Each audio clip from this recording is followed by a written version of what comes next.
keessatti wantoonni baroota darban yookaan immoo waggoota darban keessatti hawaasaaf gaaffii ta'ee mootummaatti immoo dhiibbaa geessisaa ture dhimma diinagdee biyyattiiti yookaan dhimma diinagdee Itoophiyaati.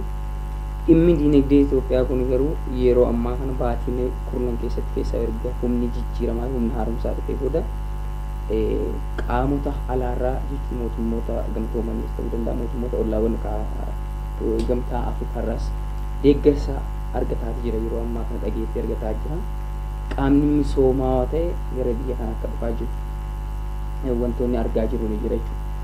Kana mootummaan gara fuulduraatti ceesisuuf hawaasni fi qeerroon jijjiiramni kun akka dhufuuf qabsaa'e maal godhu qaba? Akkuma jedhame yeroo qabsoon uummata gaggeeffamaa ture gaaffiiwwan gurguddoodhaan ture. Gaaffiiwwan gurguddaan san keessa inni tokko gaaffii dinagdeeti. Gaaffii dinagdeedha isa guddaadha. Amma aangoo siyaasaa gaaffiin aangoo siyaasaa deebi'uuf gaaffiin dinagdeedhaan gaaffiin inni ijoon wantoonni kun walitti hidhata qaban. Bilisummaan yoo dinagdee hin deeggaramne hiikan qabdu gaabboon taatu. Kanaaf gaaffiin dinagdeedhaa biyya tanaaf gaaffii jalqabaatii fi gaaffii siiduu deebisaas argachuu kan qabu yeroonis kan namuuf hin qabne. Keessattuu hawaasni keenya karaa dinagdeedhaan akka of hin jaarre dhiibamaa ture. Hawaasni keenya siyaasaarraa dhiibamaa magaalaarraa dhiibamuu qofa osoo hin taane dinagdee biyya tanaa kan to'annee dhiibamaa ture.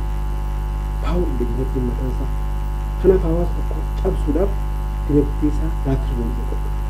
Kanaaf istiraateejiin itti hawaasa keenya dinagdee irraa fageessanii saboota keenya saba keenya bitaa turan diggamoomsa turan istiraateejii guddaan ikonoomii adda qabsuudha.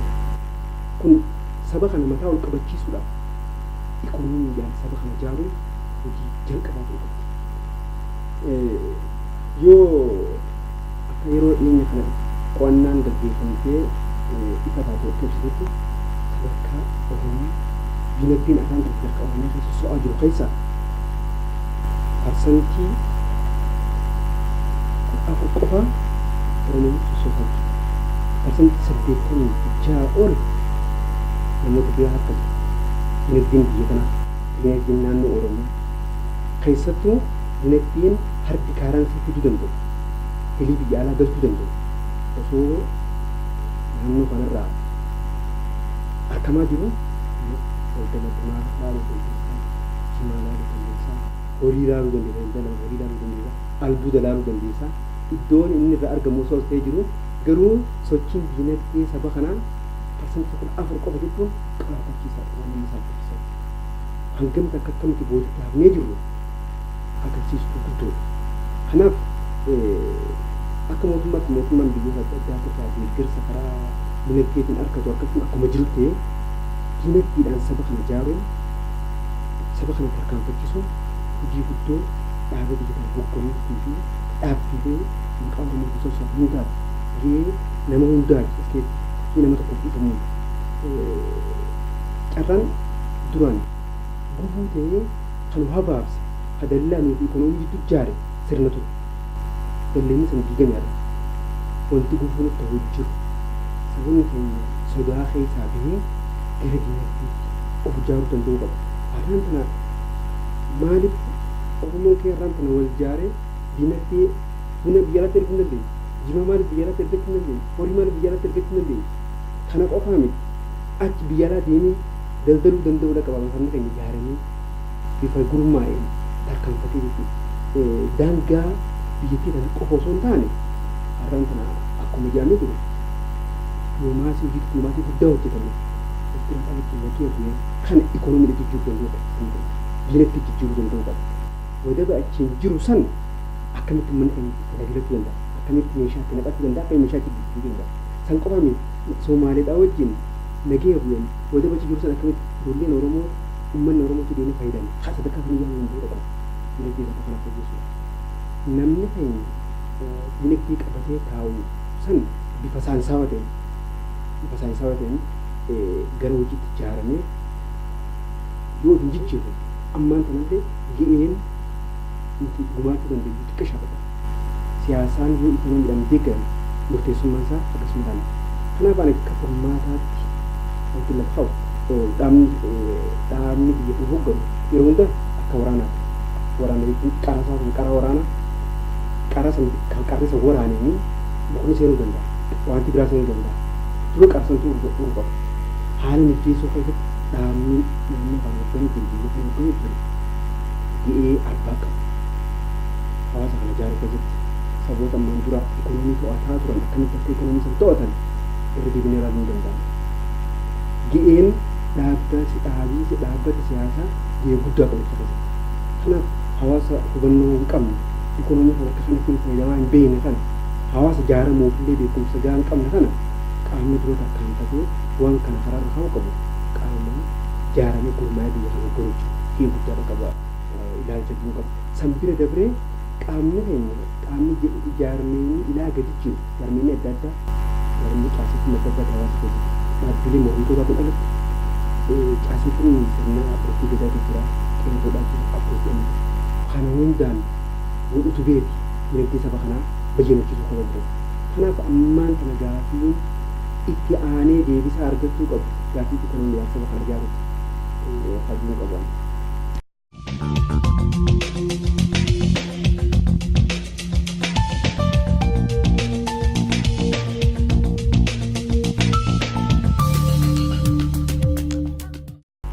Keessaa asirratti wanti dabalatu yoo jiraate akkasumas immoo gama diinagdee kanaatiin dhimmoota gufuu ta'uu danda'an illee itti dabaltee gaariidha. Kana waggaa kaamnu waa'ee diinagdee waggaa kaamnu haala qabatamaa naannoo keenyaa illee naannoo Harargee Baatii fi naannoo hundee kanaa wajjin wal qabsiisee yoo ilaalle gaariidha yaaduu qabu. Tokkuraati inni siyaasaatii fi inni diinagdee wal qabataa deema jechuudha. Sirna diinagdee siyaasaa keessatti qaamni olaantummaa siyaasaa argate diinagdeenis jabaachaa cimaa deemuun isaan oola. Haa ta'u malee asirratti wanti wal dha'uu hin qabne fakkeenyaaf hooggansi biyyaa muummee ministeeraa harka bu'ee olaantummaa siyaasaa guutuu argachuu hin danda'u. Ammallee jedhamaa jiru jijjiiramaatu jira. Ammallee bilisummaan kennaatu sun beekamuu qaba. Olaantummaa siyaasaa jedhamu kun ammas uummanni abbaa aangoo ta'ee jechuudha. Bakka hundattuu naannoo hundattuu uummanni Oromoo bakka jiraatutti abbaa aangoo ta'ee nama fade taayitaa baasuu nama isaaf hin ta'in taayitaa irraa mulquu aangoo akkasii qabaachuu qaba. Hirmaannaa siyaasaa keessa qabu bal'ifachaa deemuu qaba. Paartisipeeshinii isaa hojmaanni bulchiinsi gaarii naannoo hundatti bifa uummata fayyadaa godhu sabachuu qaba. Kanaafuu ammallee olaantummaa siyaasaa waggaa jedhamu uummanni keenya mirga siyaasaa gonfateeti jira waggaa jedhamu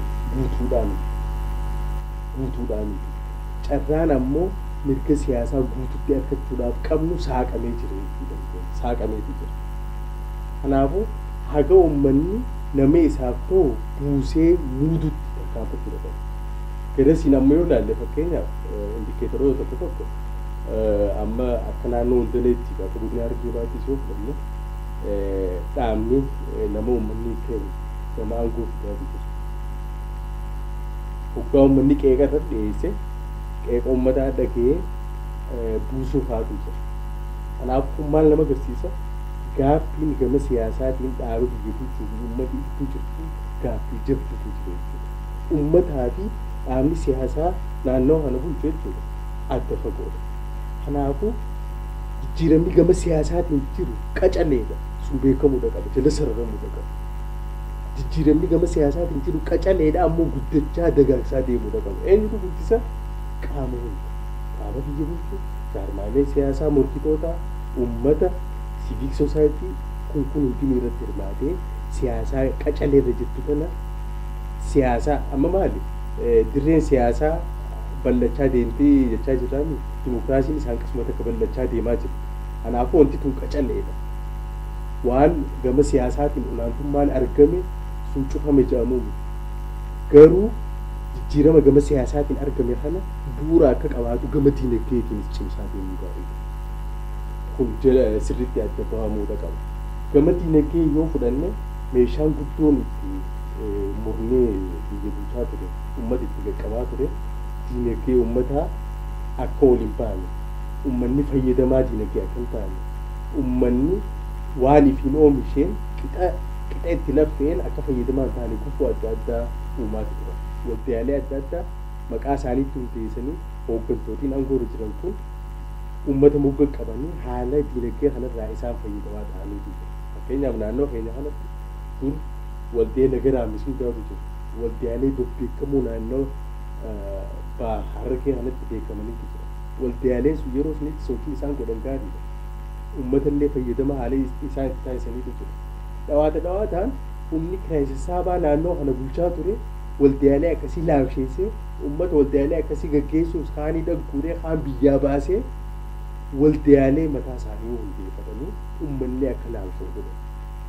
Qotee bulaan tokko jimaan inni ooyiruu isaa irratti oomishu gatiin inni irraa argatuu fi jimaan sun hoggaa biyya keessaa ba'e gatiin warri walakkaa kana jiru brookar warra jedhamu kana itti gurguran garaagarummaa ta'a. Kalaffa'u gatii xiqqaadha argata. Ka walakkaa kana jimaa kana daddabarsu gatii guddaadha argata. Kanaafuu maaltu godhamuu qaba? Gaabbii kanaatu jira. Akkanuma kaatee Oromoo ikonomikaalii impaawar gochuu dandeessu. Sirni jiraachuudha qaba. Sirni impaawar itti gootu, sirni diinagdeen Oromoo itti humneessitu jiraachuudha qaba. Akkuma reefu baarjee biirokiraasii mootummaa sirreessuu danda'a.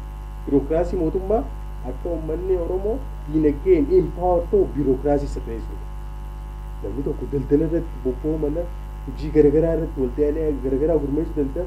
Biirokiraasii isa hidhaa ture, cancalaa ture sun sirreessuun barbaachisaadha. Mootummaan tura mana isaa sirriitti haxaawwachuudha qaba. Eega biirokiraasiin sun qulqullootee booda uummata jaallata. Uummata kana gurmeessita, nama gurmaa'etu waa godhuu danda'a. Achi booda kaapitaala uummataa gama magaalaa baaftee uummanni gurmaa'ee akka irraa fayyadamuu danda'u. Ikonomikaalii impaawar godhu. Kanaafuu uummata keenya haa humneessinuu diinagdeen hoggaa jedhamu ka'umsisaa akka nutti humneessinaa kan jedhamu sirriitti adda ba'uu qaba. Mootummaan biirokiraasii uummata Oromoo akka diinagdeen humnaa'u isa taasiftu hojumaata sirrii, hojumaata qulqulluu diriirsuu qaba. Kanaafuu gama mootummaatiinis kun hojjetamuu qaba. Uummanni keenya waldaaleen gurmeessee diinagdee isaa mana kaa'uu dhiisee maallaqa mana kaa'uu dhiisee waliif ijaaramee maallaqa kanaan hojii diinagdeen isa muuxachiiftu ikonomik reenesansi diinagdee isa muuxachiiftu dalagaa deemudha. Lakkuma ikonomiin dabalaa deemuun poolitikaan siyaasaan qacalee injifannoon siyaasaa qacalee amma argannetu bu'uura qabaachaa guddachaa deemte jechuudha. Jirri lamaan kun wal qixa deemudha.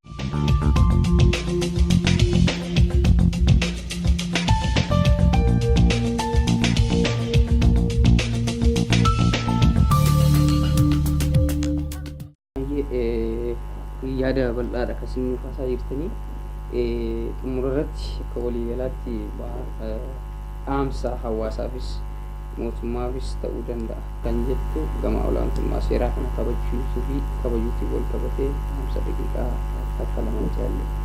Galatooma akka waliigalaatti jijjiirama ammaan ta'e dhufe kana cimsa kana lafa qabachuudhaaf sirni dimokiraasii barbaadame hawwamaa ture san fiduudhaaf akka mootummaatti akka hawaasaatti inistitiyuushinii jajjabaa hundeessuun jabeessuun dhimma filannoo hunda'udha. Kana godhamu dhaabbilee mootummaa sadii jira. Wantoonni mootummaan irra dalqoomu qaamni mootummaa kun sosoota qaama seera baasu, qaama seera tumuu fi qaama seera raawwachiisu. Qaamonni kun sadeen yoo wal qixan humna uumu sirni dimokiraasii barbaadu sana lafa qabsiisuu ni danda'a. Fakkeenyaaf amma naannoo kana fudhachuu dandeessa. Qaamni seera baaftuun yookaan qaamni seera raawwachiiftuun qaamni raawwachiiftuu fi qaamni seera tumu yoo laalte kamtuu aangoo wal qixanii qabanii bikka fakkeenyaaf bilisummaa mana murtiitii fi pirezidaantii wal qinaa qabdee ilaaluu dandeessa. Biyya keenyatti manni murtii bilisa ta'ee pirezidaantii himachuu danda'a hin danda'u. Manni marii bilisa ta'e kabbulchaan aanaadhaa ajandaa kana hin ta'u ajandaan kun faayidaa uummataa miidhagee dura dhaabbatee feen harkaa godhu ni jira hin jiru. Biyyoota biraa yoo ilaaltu instituushinii jajjabaa akkana kan qabu Ameerikaas yoo ilaaltu fakkeenyaaf Ameerikaa fudhachuu hin dandeenye Tiraamp fudhachuu hin dandeenye yeroo gara filannaa dhufu ajandaalee gurguddaa addunyaa kana irratti rakkisaa ture jechuudha. Ajandaa ni taa'aa waan kun jedhamu jee uummanni yaadaa ture. Ajandaalee san ta'an jiru oguu ilaaltu eenyutu harkaa kuffisaa jira cinaa seenetota harkaa kuffisaa jira mana marii isaanii cinaa mana murtiitti harkaa kuffisaa jira. Instituushinii jabaa akkasii nu barbaachisa. Namni tokko buusan pirezidaantii ጠቅላይ ሚኒስቴር abbaan fedhe dhufuu biyya kana waan tokko godhuu hin danda'u fe'innaa isaa uummata irratti fe'uu hin danda'u. Biyyattii kana Keeniyaa keessa ilaaluu dandeenya ammaan dura filannoo Keeniyaa keessa gaggeeffamu manni murtii dhaabbatee harka kuffisa. Instituushinii jabaa akkasii nu barbaachisa biyya kanatti. Mootummaan akka mootummaatti sirna dimokiraasii amma jijjiiramuu dhiiraan lafa qabsuudhaaf bu'uura isaa gajjabeessuudhaaf instituushinii jajjabaa akkasii jabeessuu qabaa hundeessuu qabaa kan jedhamu akka dhaamsaatti kan qabu. Keessattuu qaamoota sadeen san cina kan akka qaamaa farfaa kan alamu miidiyaadha. Miidiyaan akkasumas jabaachuu danda'u qaba. Qaamni kun yoo paawar ta'e boru abbaan ta'e akkasuma dhufu sodaan hawaasni kun qabu hin jiraatu. Namichi ammaan dura warri ilaalcha adda addaa kan kan haasaa turre san achi dhufanis yaada isaanii san galmaan gaachuu hin danda'an. Kanaaf jara kana jalaa ciruudhaaf instituushinii jabaa akkasuma mootummaan hundeessuudha qaba. Gara biraatiin gara naannoo kanaatti adda dhufe naannoo kanatti akka hojjamaatu gaafiin hawaasa naannoo kanaa keessatti hawaasa Oromoo naannoo kanaa kan hiikkachuu hin danda'u seeraa fi seera naannoo kanaa qofa seerri naannoo kanaa yoo hin fooyyeen gaafiin naannoo kanaa hin deebi'u. Sabni Oromoo naannoo kana keessa jiru saba guddaa parsantii 54 ol ta'ee osoo jiru 56 ol ta'ee osoo jiru maaliif biyya kana naannoo kana goonuu dandeessu kun seera naannoo kanaa dandeessu. Aadaan saba kana maaliif kan guddame afaan saba kana maaliif kan barbaadamu kana seenaan kun gaafiin hooggansaa gaafiin bulchiinsa gaarii naannoo kana jiru guutuusaa gaafiin eenyummaadha naannoo kana seera mootummaa naannoo kanaa jedhu qaba. Akka mootummaa naannoo kanaa akka dhaaboota naannoo kana hogganitti wantoonni isaan irratti xiyyeeffatanii osoo yeroo kanneen hojjechuu qaban seera mootummaa naannoo kanaa fooyyessuun seera mootummaa naannoo kanaa duraan namoota muraasa saba tokko fayyaduudhaan hodhan akka nama huccuu magaalaa dhaqee biratti tolfame san ta'uu qabu. Akka nama hundaaf ta'utti sirraa'ee fooyya'ee hojiirra oolfamudha. Gara hawaasaatti gurgu hawaasni jijjiiramni kun jijjiirama hawaasaa jijjiirama qeerroodhaan qabsoo qeerrootiin hawaasni olaantummaa seeraa kabajuu danda'uu qabu. Jijjiirama kana ceesisuu keessatti keessaa murteessuu danda'uu qabu. Qaamni seeraa hawaasa ta'uu danda'uu qabu. Kanaaf hawaasni keenya seera kabajuu qofa osoo hin ta'in kabachiisuu keessatti beekii isaa murteessaadha waan ta'eef kana akka hojii iyyootti fudhatee deemuu qaba kan inni baasuu dabarsuu barbaada.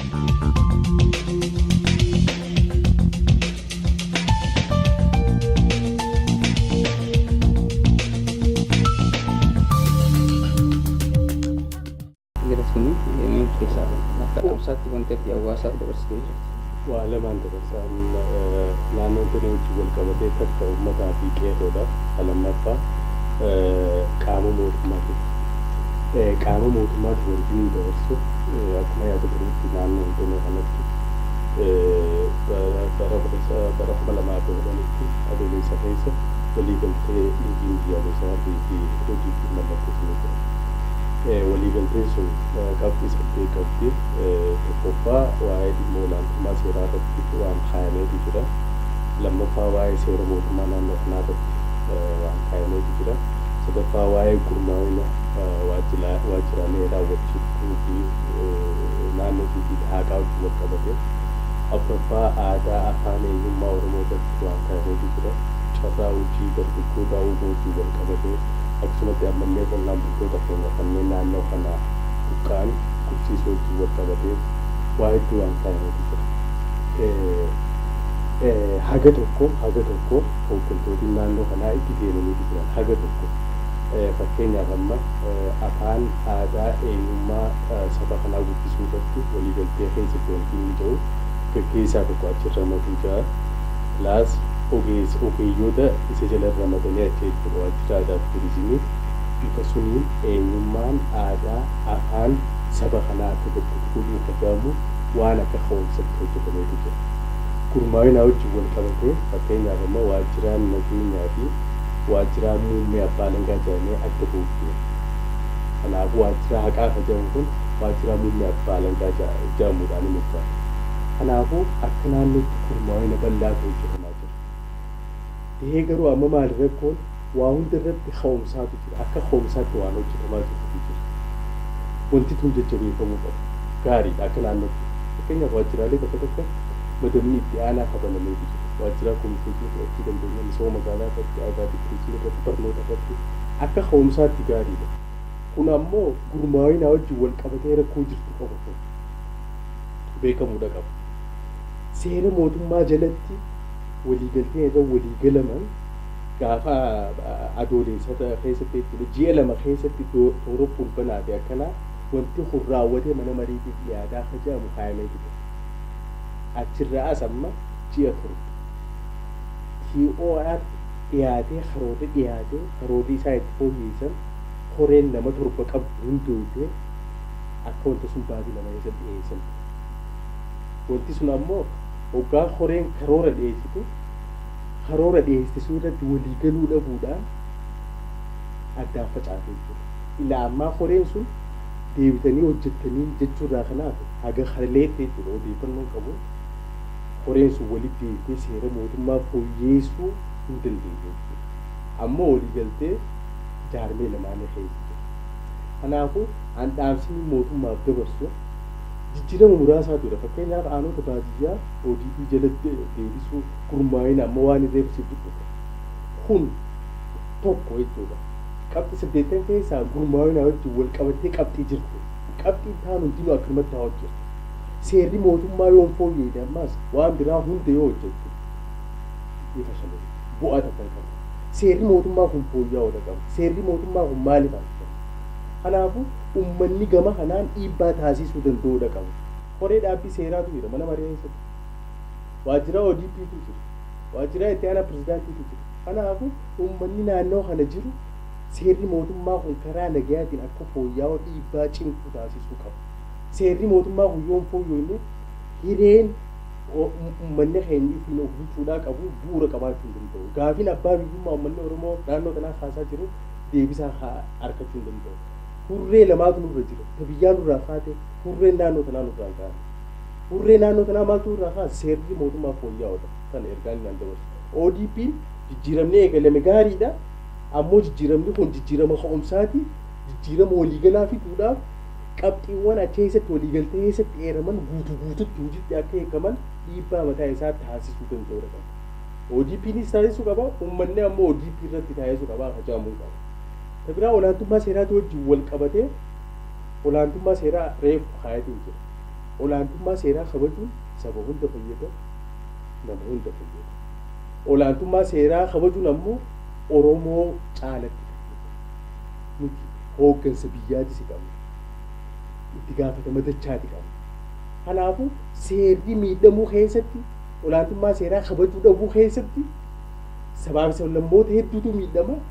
Oromoon ammoo caalatti miidhama.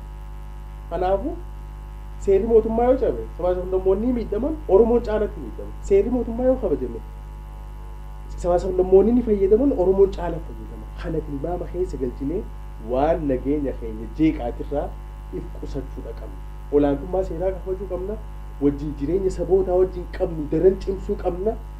Kanaafuu qaawota wal dhabdee uumanirraa fagaachuu qabna.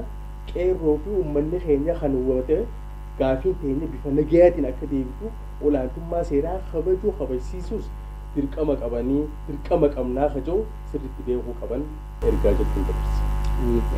Fadhagaa tolee kabajamtoota hordoftoota keenya egaa jalqabarraa hangammaatti hordofuu keessaniif uffadhaa isin jennaa dhimmi ajandaa Oromoo dhimmi marii keenya irratti xiyyeeffannee keessaa jijjiirama biyya kana keessatti baatilee kurnan darban keessatti dhufanii fi isaan duroo maal gama dinagdeetiin gama hawaasummaa fi hariiroo hawaasummaatiin maaltu ture kan jedhu irratti xiyyeeffannee kan nuti marii gaggochaatii turre keessaa immoo dhimmi olaantummaa seeraa dhimma murteessaatii fi hawaasaa fi sabab sablammoota biyyattii kana ceesisuu danda'u keessatti gahee olaanaa qabaachuu isaati kan xiyyeeffannee irratti haasa'aa turre. egaa torban sagantaa wal fakkaataa biroo qabanneeti dhiyaanna hanga sittuu gama keenyaatiin horaa bulaa deebiin asii.